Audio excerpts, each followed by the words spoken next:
안녕하세요, 멜묵상. 오늘은 사무엘상 1장 9절부터 20절 말씀 보도록 하겠습니다. 네, 이제 어제까지 한나 이야기 기억나시나요? 한나는 아들이 없었고요. 그리고 이제 남편이 엘가나가 있고, 그리고 이제 남편에게는 또 다른 아내인 브닌나가 있습니다. 브닌나는 아들이 많았죠. 그래서 브닌나는 계속해서 한나를 분노하게 만듭니다. 계속해서 놀려먹고 무시했겠죠. 근데 그 과정 중에서 이제 엘가나는 내가 있잖아, 내가 열 아들보다 더 나아라고 말하고 있고요. 그리고 사실은 둘 다 한나한테 그렇게 위로가 되는 내용은 아니었습니다. 왜냐하면은 한나는 무엇보다 그러니까 자기가 가지고 있는 무엇 어떤 것으로 사람들 위에 서고 싶었던 건 아니었거든요. 예. 다른 아내인 분인 나는 아들들이 있어 이렇게 말했습니다. 엘가나는 너는 남편이요. 너는 내가 있잖아. 남편 너는 쟤는 애 낳는 기계야. 로맨틱한 저녁은 너와 함께 먹는단 말이야. 라고 말했죠. 생각해보세요. 만일 정체성을 남편의 사랑에 둔다고 하면은 한나 입장에서는 결국은 또 부인 나를 무시하게 될 거 아니에요. 예, 그러지 않았습니다. 오히려 구절 그들이 실로에서 먹고 마신 후에 한나가 일어나니 여기서 일어나다 베타콤이라는 단어인데요. 이 단어는 그러니까 굉장히 이렇게 강렬한 이미지를 가지고 있는 단어입니다. 실제로 모든 학자들이 이 단어를 주목합니다. 그러니까 나는 이 양쪽의 모두의 말을 듣지 않겠어. 나는 오히려 하나님께 가겠어라고 결심을 한 거죠. 그때 제사장 엘리는 여호와의 전 문설주곁 의자에 앉아 있었더라. 그러니까 실로라는 제사 지내는 곳에서 당연히 제사장이 있겠죠. 그 제사장이 이제 하나님의 성전 즉 이제 성막 근처에 있었어요. 한나가 마음이 괴로워서 여호와께 기도하고 통곡하며 서원하여 이르되 만군의 여호와여 만일 주의 여종의 고통을 돌보시고 나를 기억하사 주의 여종을 잊지 아니하시고 주의 여종에게 아들을 주시면 내가 그의 평생에 그를 여호와께 드리고 삭도를 그의 머리에 대지 아니하겠느냐 나이다. 아들을 만일 주신다면 평생에 그를 여호와께 드리고 삭도는 이제 가위예요, 가위를 대지 않겠다. 무슨 말이냐면 머리 자르지 않게 하겠다는 거죠. 이것은 구약 성경의 나실인 제도를 가리킵니다. 나실인이라는 제도가 있었어요. 그래서 하나님께 구별돼서 평생 주의 성전에서 봉사하는 사람으로 두는 거였죠. 그가 여호와 앞에 오래 기도하는 동안에 엘리가 그의 입을 주목한즉 한나가 속으로 말하매 입술만 움직이고 음성은 들리지 아니하므로 엘리는 그가 취한 줄로 생각한지라.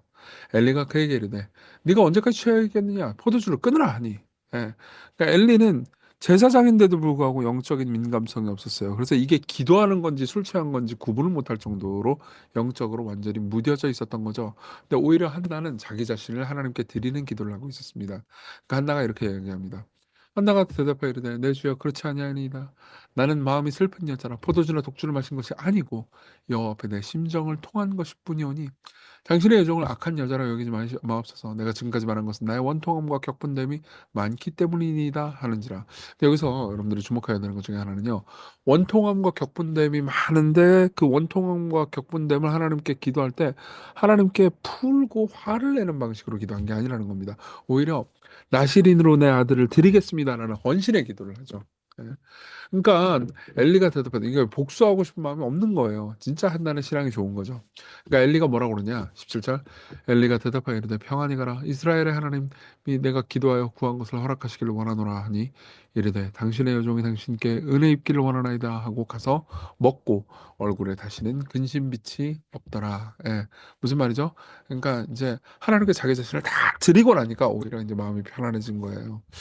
왜 나실인으로 바치는 게 왜 하나님께 자기를 드린 것인지는 좀 이따 적용할 때 얘기해 드릴게요. 그들이 아침 일찍 일어나 여호와 앞에 경배하고 돌아가 라마의 자기 집에 이르느니라. 예, 원래 이제 라마에 있다가 실로로 갔다가 다시 라마로 돌아오는 거죠. 엘가나가 그의 아내 한나와 동침함에 여호와께서 그를 생각하신지라. 예, 그렇죠. 태를 닫으셨던 여호와께서 이제 한나를 깊이 생각하십니다. 그래서 그때서야 하나님께서 아들을 주셔요. 한나가 임신하고 때가 이름에 아들을 낳아 사무엘이라 이름하였으니 이는 내가 여호와께 그를 구하였다 함이더라. 예. 자, 여기까지 내용 좀 간단히 봤는데요. 적용해 보겠습니다. 첫째, 자신을 드리는 삶이에요. 보세요. 왜 아들이 필요했을까요? 아들이 필요하는 것은 사회적으로 그리고 정서적으로 그리고 노후의 안정을 위해서 필요했기 때문입니다. 예. 아들이 없잖아요. 그럼 그때 당시 어제도 얘기했지만요. 쓸모없는 존재가 돼요. 특히 여성은요. 예. 그리고 노후에 내 삶이 안정되려면은 젊은 아들, 돈 잘 버는 아들이 있어야 됩니다. 그건 지금도 마찬가지죠. 그렇죠? 그리고 아들을 껴안고 그 입 맞출 수 있다는 것. 그럼 정서적인 체험도 있겠죠. 근데 많은 이때 당시 여자들이 하나님께 아들을 구합니다라고 말할 때는 이 세 개를 구하는 거였어요. 사실 정확히 말하면 한 사람을 내가 가지기를 원합니다라기보단 이 사람, 즉 아들을 통해서 나는 사회적으로 버림받은 게 아니고 사회적 지위가 있기를 바랍니다. 정서적인 체험이 있기를 바랍니다. 노후의 안정이 있기를 바랍니다. 예, 이런 이유로 아들을 구했단 말이에요. 근데 나실인으로 바쳐버리잖아요. 그러면 아들이야 생기지만 이 세 개를 다 잃어버리게 돼요. 무슨 말인지 이해되시죠? 예. 다시 말하면 우리는 이런 식으로 생각을 많이 합니다. 한나가 아이씨 뭐 거래를 해? 아이씨 내가 아들을 주면 아들이 주면 내가 너무 좋은데 아들을 준 대신 나시린으로 바치죠. 이런 식으로 하나님하고 거래를 한 것처럼 느끼기 마련인데 그건 나시린 제도를 모르기 때문이에요. 하나님께 거래한 게 아니에요. 오히려 한나는 이렇게 얘기한 겁니다. 주님, 제 평생에 저는 항상 저 자신을 위해서 아이를 가지고 싶어 했습니다. 근데 이제는 저 자신을 위해서 아이를 가지고 싶은 게 아니고 당신을 위해서, 하나님을 위해서 가지고 싶습니다. 제가 아이가 없어도 괜찮습니다. 라고 말한 거죠. 예. 이때 비로소 평온을 찾습니다. 예. 그러니까 실제로 이제 18절에 보면 가서 먹고 얼굴에 다시는 근심빛이 없더라 이렇게 얘기하잖아요. 여러분, 여러분들이 지금 간절히 바라고 기도하는 무언가가 있을 수 있어요. 그러면 이 질문을 해보세요. 그거 왜 가지고 싶으세요? 예. 그거 왜 가지고 싶으세요? 예. 물론 우리의 생계에 필요한 것일 수도 있죠. 그럼 간절히 구하세요. 하나님께서 주실 거예요. 함께 하실 겁니다. 근데 딱히 필요 없는데도 불구하고 가지고 싶은 게 있다면요. 차라리 이렇게 기도하세요. 가지게 해달라고 기도하는 게 아니고, 기도하지 말라는 게 아니에요. 주님을 위해서 이것을 가지게 해주세요. 네, 이렇게 기도하십시오. 목적이 있어야 돼요. 이해되시죠? 나는 대통령이 될 거야! 만 하고, 대통령이 되는데, 대통령이 돼서 뭐 하려고? 예전에 몇 주 전에 제가 예를 든 적이 있죠. 대통령이 돼서 청와대 셰프가 해주는 요리를 먹을 거야. 그게 대통령이 되는 목적이야. 그럼 이 바보야. 흑백 요리사 봐서 거기 나오는 그 식당 가면 돼.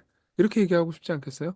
대통령이 되려면 대통령이 됨으로써 뭔가 나라를 어떻게 하겠다는 비전이 있어야 될 거 아닙니까? 맞죠? 예. 그것과 똑같습니다. 아들만 원하면 안 돼요. 아들을 통해서 사실은 어, 하나님을 높이고 싶었던 거죠. 한나는. 여러분들이 뭘 구하든 간에 여러분들의 마음속에 더 큰 목적이 있는지를 생각해 보십시오. 두 번째로 고통을 넘어서 헌신하는 삶의 결과를 한번 생각해 봅시다. 어떻게 됐을까요? 사무엘은 태어났습니다. 그리고 그 이후에 보잖아요. 그러면 나시린으로 제사장에 바치고요. 그 다음에 그 결과 나중에 우리가 보겠지만요. 사무엘이 이스라엘을 구하게 돼요. 예. 그리고 사무엘이 나중에 또 다윗을 세우게 되고요. 그리고 다윗이 또 이스라엘을 구하게 됩니다. 예. 하나님께서는 이렇게 항상 배제되고 소외된 사람, 한나 같은 사람 있잖아요. 이 사람을 통해서 역사하시고 약함과 강함을 역전시키세요. 사실 한나가 했던 이 기도 있잖아요. 이 기도는 이제 나중에 또 우리가 사무엘상 2장에 보면 한나의 기도가 나오는데 이 마리아의 기도하고 비슷합니다. 마리아가 그의 팔로 힘을 보이사 마음의 생각이 교만한 자를 흩으셨고 권세 있는 자를 위에서 내리셨다. 그러니까 마리아가 예수님을 잉태하고 나서 불렀던 노래하고 비슷해요. 우리 나중에 2장을 볼 거예요. 2장 때 한나의 노래를 볼 때 같이 한번 생각해 볼게요. 그런 것처럼 결국은 우리의 연약한 헌신, 한나의 연약한 헌신이 나시린으로서 사무엘을 바치지 않았으면 이스라엘을 구하는 일이 없었을 거예요, 사무엘이. 근데 오히려 자기를 드렸기 때문에 더 위대한 것을 얻게 되죠. 예, 마찬가지입니다. 여러분들도 여러분들이 오늘 하루 자기를 드릴 때, 그리고 때로는 잃는 것처럼 보이는 선택 가운데서 하나님을 신뢰하고 인내할 때, 여러분들은 더 큰 것을 얻게 될 겁니다. 같이 기도해요. 자기를 드리는 헌신으로 세상을 바라보게 해달라고. 우리 모든 강구에 크고 올바른 목적이 있게 해달라고. 그리고 또 하나는 약하다는 것 때문에 특히 절망하지 않고 약함을 들어쓰시는 하나님 신뢰하게 해주십시오. 한나도 그렇잖아요. 여러분들도 마찬가지였으면 좋겠습니다. 같이 기도합시다.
하겠습니다. 은혜로우신 하나님, 어, 약한 자를 들어쓰시고, 어, 우리가 손을 벌려서 내어 놓을 때 오히려 채우시는 당신의 역설적 지혜를 생각해 봅니다.